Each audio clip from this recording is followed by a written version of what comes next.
Ever thought about the secret sauce behind a top-notch race? It's the race committee, the unsung heroes. They're the pulse of any event, making the magic happen. From laying out the course to making the big calls, these wizards of the race make sure every event is a blast. So hop on board and join the club of these race maestros. Your thrilling adventure into the world of race committee starts here. Made by Balboa Sailing Company or something. So what it is an automatic regatta timer. Timer built in here that operates a horn, and the timer has a display. So what you have here is just the combination of a timer that operates a horn, and it's that simple. But that's the huge part of starting races. The thing is set up for a 3-minute sequence with a 1-minute alert on it, as we talked earlier. And that alert gives you like a multiple horn blast like we would do for a small boat Sunday. And then 60 seconds, and then you get into the actual warning in the sequence. So you're out there running, you're getting ready to start a small boat Sunday. And you look around and everybody seems to be ready. We'll start the alert and we'll look at the watch. 5, 4, 3, 2, 1. That's 5 blasts of the horn and the alert has started. And then you'll just walk over and you'll give somebody a class flag. Oh, I love that class flag. It's our dragon. And so this thing is timing now. And it's counting down from 4 minutes, and you can see it the display. So and it tells you when you're down at 30 seconds to go with 3 beeps to remind you. And then 2 beeps to remind you 20 seconds to class flag. And that class flag shouldn't be up now, it should be down. And we're going again, 10 seconds to go. And the class flag is supposed to go up when the horn goes. 3, 2, 1, raise. The sequence has started. And the PRO, for instance, all he's doing is pressing that button once and looking at a timer.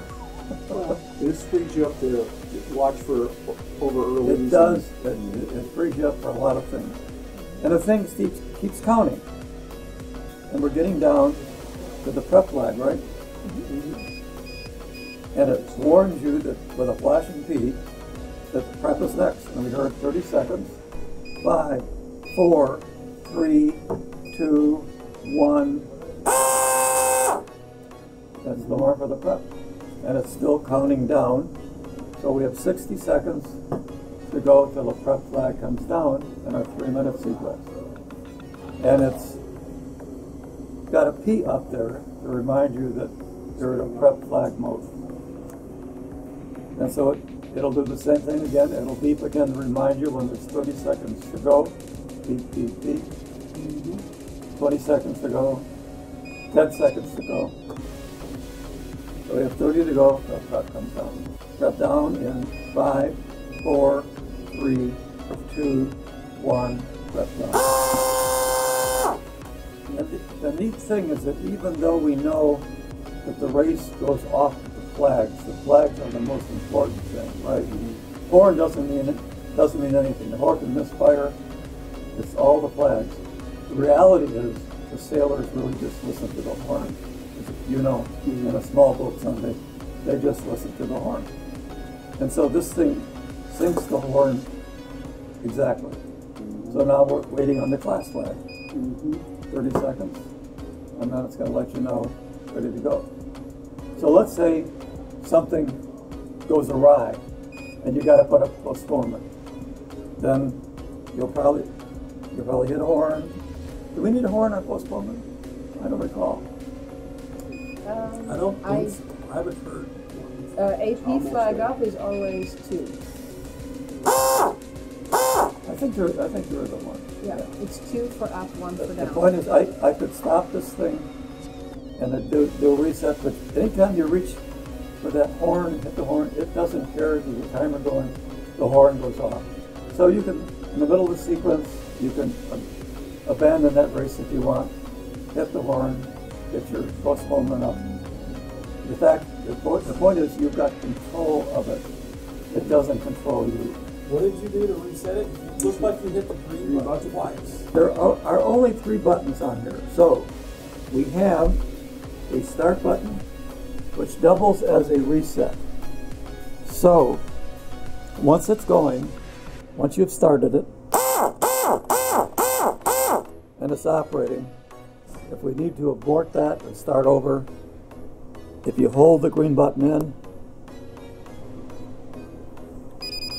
it resets itself. It goes back and just sits there waiting for another start. The other button is the horn, which you can push anytime you want. So that horn will be handy after the race starts if you have an individual recall. So once the flag goes down, and then if you're the PRO, you'll probably be operating the prep, because the prep goes down, and then you've got some time to be looking at the line, and your crew is operating class. So you look at the line, flag goes down for the start, and you can check the line, and if you see how early, you can give her a blast. What's the individual recall? So you've got control of it. And so what we've been doing, we being Vinny and I, and then Jim Shaw was with us in the last regatta, we don't do rolling starts. We're doing individual starts, giving it 60 seconds in between, and then restarting the machine. Oh. So it probably has a rolling start mode, though. It has rolling start mode. And I haven't screwed around with it enough to trust the situation where you might have a general recall. If you got a bunch of fleets, general recalls, when it's done with the sequence, it's done. Watch, maybe your own watch, give yourself an even 60 seconds, and then start the next sequence going in. Because the horn is very loud. Yeah. And you want to stay on the other side. On the other side of it, and the good news is that good and bad news is it's very loud and they can hear it in the far end of the line. So there's only 3 buttons. There's a start reset, there's a horn, well there's 4 buttons. There's a power button. We'll turn it off, so we have to remember to turn it on. And so we have the horn operates independently. We have a mode button, and when you press the mode button and hold it for a couple seconds, a number pops up, 38. So it's set on 38. We look back here like you did. 38 says 3-minute sequence with a 60-second alert. And so if you want to change that, you'll hold the mode button in, or what is that, 3 or 4 seconds? And then you just keep toggling it till you get the number you want. That's one. 2 things can go wrong. One is if somebody leaves it unplugged, we don't know how long it takes for it to run down. We just don't know. But we typically they recommend you keep it plugged in the charger when you're not using it. And so where is the charger? In the annex.